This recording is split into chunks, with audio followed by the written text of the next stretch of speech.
welcome to Simpler Bible, a daily journey to biblical understanding. Today we're going to cover 2 whole books of the Bible, and I always thought it was funny that we called either of these books. They're very, very short, but I guess when you have, Obadiah and Philemon and a couple of ones like this, very short, it makes it a little bit easier. You can be like, oh, I read 3 books of the Bible today. So we're in 2 John and 3 John. I'll begin here in 2 John 1.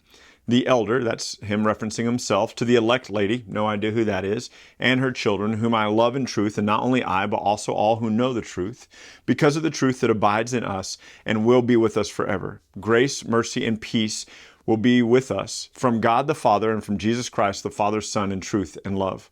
I rejoiced greatly to find some of your children walking in the truth. So this idea of walking in the truth is all over John's writings. He's going to talk about it in 3 John as well. We'll see that. But walking in the truth, just as we were commanded by the Father. And now I ask you, dear lady, not as though I were writing to you a new commandment, but the one we have had from the beginning, that we love one another. So this is something I pointed out to you guys in 1 John.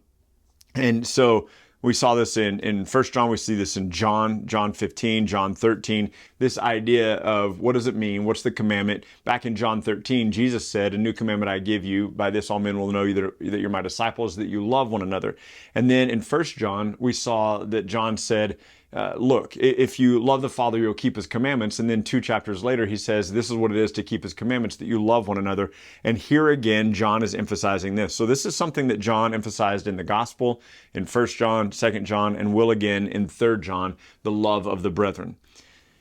He says, this is love, that we walk according to his commandments. And this is the commandment, just as you have heard from the beginning, so that you should walk in it. For many deceivers have gone out into the world, those who do not confess the coming of the Christ in the flesh. Such a one is the deceiver and the antichrist. So I'll remind you here of what he said in the previous book, 1 John 2, 1 John 4, that anyone who denies Christ has the spirit of the antichrist. So the deceivers are the ones who do not acknowledge the Messiah, that Jesus has come in the flesh. And this one is a deceiver. This one is an antichrist. Watch yourselves so that we will not lose what we have worked for, but may win a full reward. Everyone who goes ahead and does not abide in the teaching of Christ does not have Christ. Whoever abides in the teaching of Christ has both the Father and the Son. This is very similar to what he said in 1 John 2, when he said that if you acknowledge the Son, you acknowledge the Father as well. If you don't acknowledge the Son, you don't acknowledge the Father. So everyone who does not abide in the teachings of Christ does not have God. So if you don't believe in Jesus, you don't have the Father. If you do abide in the teachings of Jesus, you do accept Jesus, you also have the Father. If anyone comes to you and does not bring this teaching, do not receive him into your house or give him any greeting. For whoever greets him takes part in his wicked works. So he's saying, like, look, there are false teachers. You might remember this from 2 Corinthians, that there were these false apostles going around and teaching things. And Paul's like, these so-called super apostles, these false apostles. He's like, why are you listening to them? Why are you giving them credence? And so here John is saying, if anyone comes to you and they're teaching a salvation that does not include Christ, or they're teaching righteousness that doesn't include Christ, or they don't believe that he's come in the flesh, or they're not, it's like, don't receive these people even into your household. Don't even show them that kind of hospitality. For whoever greets him takes part in his wicked works. So don't entertain a false teacher. Do with that what you will to the people who ring your doorbells sometimes in the middle of the afternoon and come by and want to talk to you about things that are not about Jesus. So, though I have much to write you, I would rather not use paper and ink. Instead, I hope to come to you and talk face to face so that our joy may be complete. This is a phrase he used also in 1 John. The children of your elect sister greet you. And so, this is a very short thing. And what's kind of crazy is he's writing it, and obviously someone's taking it to the lady, to the church, to the assembly. And he just wrote this little short message. And I just think, like, okay, let's be honest. In our culture today, this would be a very long text. We're like, look, man, can you just give me the details? Just give me the bullet points. In John's day, this would be a very short letter. And you'd be like, oh man, I wanted to hear more. I wanted to know more of what was going on. And so it is funny, I think, how the perspective kind of shifts. And like, look, just give me the thumbs up. Let me know we're okay. But this is a very short letter from John. And he's just like, hey, I just want to remind you of a couple of things. I have a lot more that I want to say to you, but I will wait until I come and see you. So then 3 John. the elder to the beloved Gaius, whom I love in truth. Beloved, I pray that all will go well with you and that you may be in good health as it goes well with your soul. For I rejoiced greatly when the brothers came and testified to your truth, as indeed you are walking in the truth. There's that again. He mentioned in not only 1 John, but 2 John. I have no greater joy than this, than to hear that my children are walking in truth. Remember that he's using this probably the same way Paul is using it, not a physical child, but someone that John led to the Lord or discipled in the Lord. So I have no greater joy than to hear that the people I have discipled are walking in the truth. Beloved, it is a faithful thing you do in all your efforts for these brothers, strangers as they are. Now, this is very important. Listen to this. So it's a faithful thing you're doing in all your efforts for these brothers, so believers, strangers as they are, who testified to your love before the church. You will do well to send them on their journey in a manner worthy of God. So Gaius was gentle, was kind to these brothers, these believers, who he did not know. They came through his town, they came into his community, whatever it was, and he showed them hospitality in his home. And he says, for they have gone out for the sake of the name, accepting nothing from the Gentiles. Therefore, we ought to support people like these, that we may be fellow workers for the truth.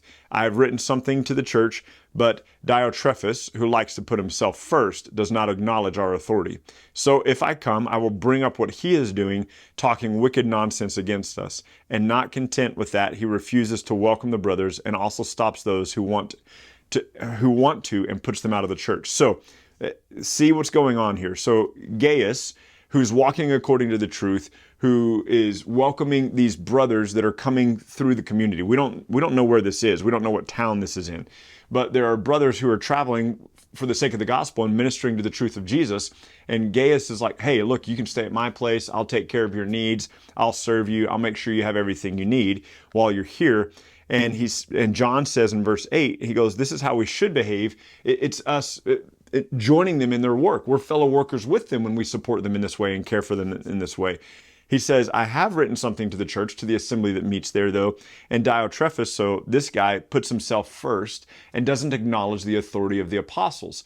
We don't know any more about him except for that when John says, if I show up, I'm going to have something to say to him in front of everybody. I'm going to let him know that he's talking wicked nonsense. I'm going to bring up what he's doing.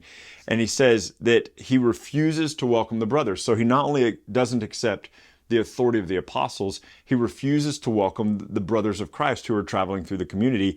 And in addition to that, wants to throw out of the church anyone who is trying to take care of these brothers. So this is not a good dude, all right? This is a guy who's stirring up trouble, who's trying to run the church himself. He's not a good guy. So again, look at verse 10 here of 3 John. If I come, John says, I will bring up what he is doing, talking wicked nonsense against us. So he's speaking against the apostles. And not content with just that, he refuses to welcome the brothers, which Gaius is doing very well, and also stops those who want to and puts them out of the church. Beloved, do not imitate evil, but imitate good. So you have these two different types of people. You have Gaius and Diotrephes, and Gaius is serving the body of Christ and serving the people of Christ, and Diotrephes is not. And he says, whoever does good is from God. Whoever does evil has not seen God. So two categories. Whoever does good is of God. Whoever does evil is not of God. You haven't even seen him. This kind of reminds us a lot, really, actually, of 1 John 3, where John has already said that those who make a practice of righteousness are of God, those who make a practice of sin are of the devil.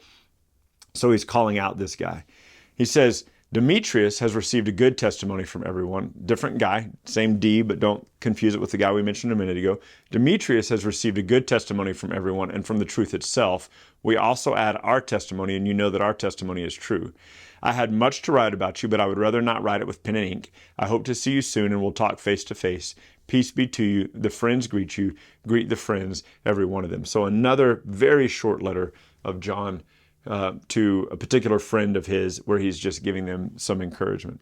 And we're done. We're done with John. And so we've read the Gospel of John and 1 John and 2 John and 3 John, all attributed traditionally to the same author.